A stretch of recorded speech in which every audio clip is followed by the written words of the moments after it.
it's okay not to say, you know, I think slavery is wrong. I think slavery was probably always wrong.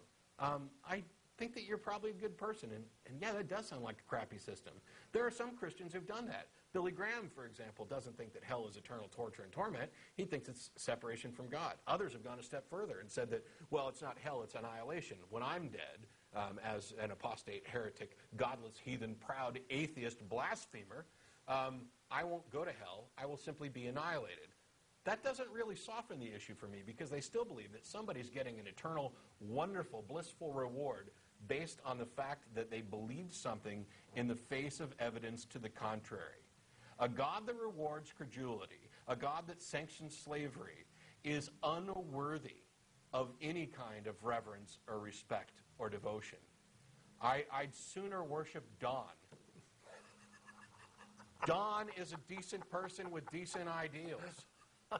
I would bow down on my knees and worship Don's ideals before that from your church.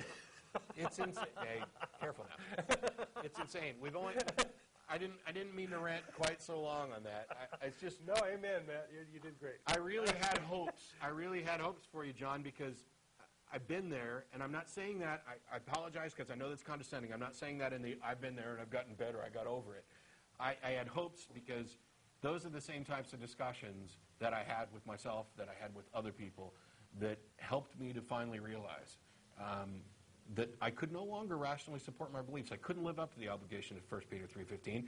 I couldn't, and I thought you were going to reference Romans 1:19 through 22 or 23 or something as an argument for the moral code that everybody seems to have, and that might have been a different conversation. But I was really optimistic. And it's not that I'm unwilling to talk to you again. I am. Call back some other time. Email us, tv@atheist-community.org.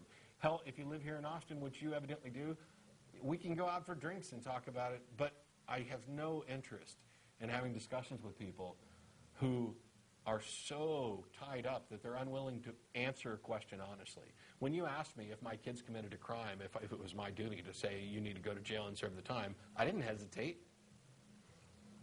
Yes, that's the answer. That's the law. That's the ethical responsibility. It would break my heart. I don't actually have kids of my own right now.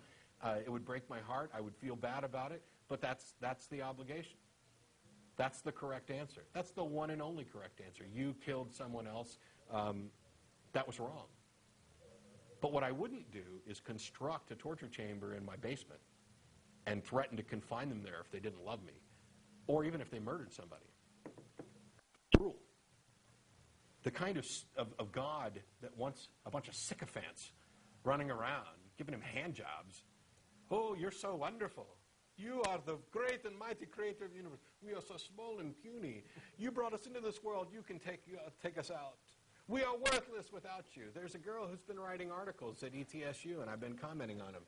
She's a nice student, pretty sure she's a nice person, and what she says is, I'm nothing without God. And yet people ask, what's the harm of religion? It's just, we cite all these different problems with religion, the global gag rules and things like that, the oppression of different people. There's a bigger harm with religion, and it's the reason why I'm outspoken about it. And that's because the average feel-good, Johnny in the pew person who is decent and kind and loving and good to their family and generally a good person to be around has polluted their mind to the point where they are unable to take credit for their accomplishments and responsibility for their actions. They are unable to interact on an interpersonal level with the people around them to build a community in this cooperative society where that is absolutely essential. They have got this mentality that they are worthless without God. Without God, I couldn't breathe. The guy calls in all the time saying, what got you up this morning? My alarm clock. No, God did. Oh, so without God, I wouldn't be able to get up. There's a video. It's just nuts.